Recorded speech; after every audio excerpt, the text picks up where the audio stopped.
Vamos falar sobre saúde, vamos falar sobre hipertensão arterial sistêmica. Muitos detalhes que podem ajudar as pessoas a evitar a hipertensão e também auxiliar no tratamento da hipertensão. Então, alguns detalhes que são desconhecidos por muitas pessoas podem fazer toda a diferença para auxiliar nesse tratamento. A primeira coisa que eu quero dizer é que vários órgãos têm relação com a hipertensão arterial sistêmica diretamente ou indiretamente. Muito bem. Vamos falar um pouco sobre os rins. Os rins, além de fazerem a filtragem do sangue para manter o sangue mais limpo e facilitar a circulação de sangue por esse motivo, os rins também têm um papel fundamental no controle da hipertensão arterial sistêmica, uma vez que se eles estiverem muito acelerados, muito adrenérgicos, né, com as suprarrenais funcionando muito, com a adrenalina funcionando muito, a pessoa pode ter muita diurese, por exemplo, e perder volume de sangue, o que faz com que a pressão possa aumentar. Além disso, os rins produzem uma substância chamada renina, e essa substância renina, ela entra em ativação com o angiotensinogênio no fígado e também com a enzima conversora de angiotensina nos pulmões, para formar a angiotensina 2. O que é isso? Os rins produzem enzimas, como a renina, que é capaz de aumentar a vasoconstrição, diminuir o espaço que tem nas artérias vesicapilares e, com isso, aumentar a pressão arterial. Os rins também têm mecanismos para ajudar no controle dessa pressão arterial sistêmica através da artéria aferente dos rins. A artéria aferente dos rins, por exemplo, ela tem mecanorreceptores, que são receptores barorreceptores, receptores mecânicos, e tem quimiorreceptores, receptores químicos. Por exemplo, quando a pressão está muito alta na artéria aferente dos rins, diminui a produção de renina, que é uma enzima que aumenta a pressão depois da cadeia enzimática ter sido realizada. Se tiver também alterações químicas no sangue, pode alterar a produção de renina. Quando você tem mais volume de sangue nesses barorreceptores, a tendência é aumentar também o aporte de sangue que está entrando ali e assim diminuir a pressão arterial sistêmica. O coração, quando o coração tem uma frequência cardíaca de repouso acelerada, isso pode contribuir para o aumento da pressão arterial sistêmica. Por que motivo? Quando, por exemplo, a gente faz exercício físico, muitas pessoas pensam, o exercício ele vai aumentar a minha pressão. No primeiro momento, sim. Porque se você está sentado, você começa a correr e aí então sua pressão sobe, porque seu débito cardíaco, sua demanda por oxigênio e sangue aumentam. Então você precisa mandar mais sangue, mais oxigênio para a periferia, para os braços e pernas, etc., para os músculos. Nesse primeiro momento, a pressão sobe, mas aí, quanto mais a pessoa é condicionada fisicamente e acostumada com o exercício físico, o tipo também de exercício físico também altera isso, aí então a pessoa, através do centro vasomotor, ela tem um controle do sistema nervoso parasimpático, que faz a vasodilatação, e nesse momento a pressão, após ter subido, ela cai. E após o exercício cai mais ainda. Cai também a frequência cardíaca de repouso. Por exemplo, atletas maratonistas têm a frequência cardíaca de repouso baixa, às vezes 30, 40, 50 batimentos por minuto de frequência cardíaca de repouso. Isso significa que a reserva cronotrópica, o que é a reserva cronotrópica? A diferença entre a pressão arterial, a frequência cardíaca de repouso para a frequência cardíaca máxima. o atleta ele tem uma frequência cardíaca de repouso baixa porque demora mais tempo para ele atingir a frequência cardíaca máxima. Então, se você faz exercício físico de forma constante, ao longo de 3, 6 meses, 1 ano, o seu organismo, o seu centro vasomotor, o seu sistema nervoso parasimpático fica tonificado. Então, quando a sua pressão sobe, a tendência é o seu organismo conseguir abaixar ela com muita facilidade, pelos mecanismos de vasodilatação, por exemplo. Então, o exercício físico, a saúde dos órgãos é importante para a pressão arterial. Uma vez que o fígado tem alguma alteração, pode alterar o angiotensinogênio que altera a pressão.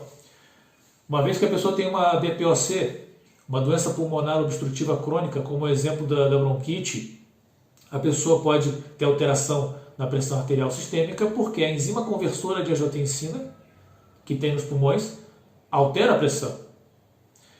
A pele, a saúde da pele é importantíssima porque é na pele que começa a produção do hormônio D3, também conhecido como vitamina D3.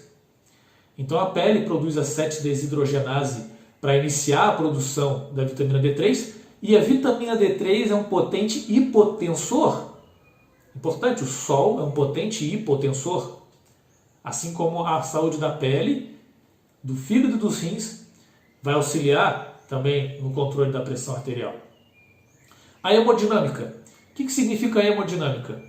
Se os seus vasos sanguíneos ou artérias têm placas de ateroma ou placas de gordura, isso atrapalha na circulação e causa uma impedância, uma dificuldade do sangue circular na periferia. Isso chama-se hemodinâmica. Se a sua hemodinâmica é boa, sua circulação de sangue é boa, provavelmente sua pressão de sanguínea será boa. O que são placas de ateroma? São placas de gordura nas artérias. Geralmente são 75% ácidos graxos poliinsaturados. O que são ácidos graxos poliinsaturados? Óleo de soja, óleo de algodão, margarina, gordura vegetal hidrogenada escondida em alimentos industrializados, podem se depositar nas artérias, veias e capilares, causando dificuldade na circulação de sangue e podendo aumentar a pressão nos vasos. Outra coisa importante, alguns alimentos, como a couve orgânica tem muito nitrogênio. O ser humano, depois dos 40 anos, produz menos óxido nítrico. Então ele precisa comer mais nitrogênio. Para que serve o óxido nítrico? Para fazer a vasodilatação. O endotélio das artérias produz, que é a parede das artérias, produz óxido nítrico. E o óxido nítrico é importantíssimo para a vasodilatação. E quando ocorre a vasodilatação, a dilatação dos vasos, o aumento dos vasos, a pressão arterial geralmente cai, ou existe um controle da pressão arterial sistêmica. Então a couve ajuda demais. Outra coisa que ajuda muito ao controle e manutenção da pressão arterial sistêmica é a água de coco. A água de coco por 2 fatores principais.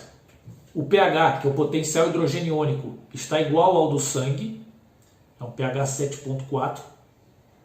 Isso faz com que a gente absorva mais água e como o sangue é 90% água, a gente aumentando o volume de sangue, a gente facilita a vasodilatação e assim diminui mais ainda a pressão arterial sistêmica. A água de coco é fantástico também por causa do potássio. O potássio ele tem influência na aldosterona, um hormônio produzido nas suprarrenais, que também regula a pressão arterial. Vamos falar um pouco sobre os intestinos. Os intestinos produzem 80% dos nossos neurotransmissores. A serotonina, por exemplo, ela tem influência na vasodilatação e na circulação de sangue.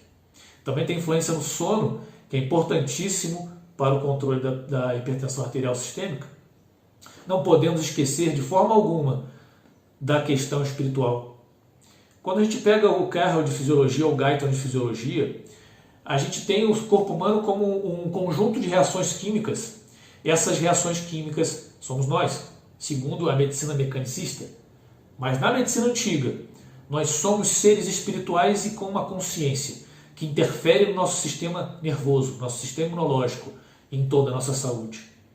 Então, como está a nossa saúde espiritual? Entregando toda a nossa vida ao Criador. E agradecendo a Deus por cada dia, porque se não fosse Ele, nós não estaríamos aqui. Com uma vida para servir e gratidão. Então, com a saúde espiritual, sem apegos, você consegue ter um melhor controle, porque não existe, a gente não tem controle, quem tem controle é Deus, mas você consegue ter uma melhor saúde, porque você tem uma boa saúde espiritual, isso é importantíssimo. Nós somos consciência e espírito e usamos nosso corpo como veículo, cada célula nossa carrega nosso espírito e consciência. Eu acredito que a saúde, ela é parte integral da consciência. Então, a vida não é um filme no qual nós somos como se fossem robôs e a gente observa, não. A gente pensa e a gente vibra. O que nós somos controla o que nós fazemos e a nossa saúde. Então, eu espero ter ajudado com essas informações sobre a hipertensão. Importantíssimo evitar o excesso de açúcar, que pode deixar o sangue mais denso. E aí, a diabetes, por exemplo, no SUS é conhecido como hiperdia, né? Quem tem diabetes tem mais facilidade de ter hipertensão. O açúcar atrapalha na pressão sanguínea também. Tá? E o álcool vem do árabe alcohol. O álcool significa reextrair a essência. Que essência? Água. Você desidrata quando você toma álcool demais. E essa desidratação diminui o volume de sangue e, consequentemente, pode aumentar a pressão arterial sistêmica a longo prazo. Então é isso, espero ter ajudado. Compartilhe para quem tem hipertensão, para que possa ajudar mais pessoas. Um abraço, boa semana a todos.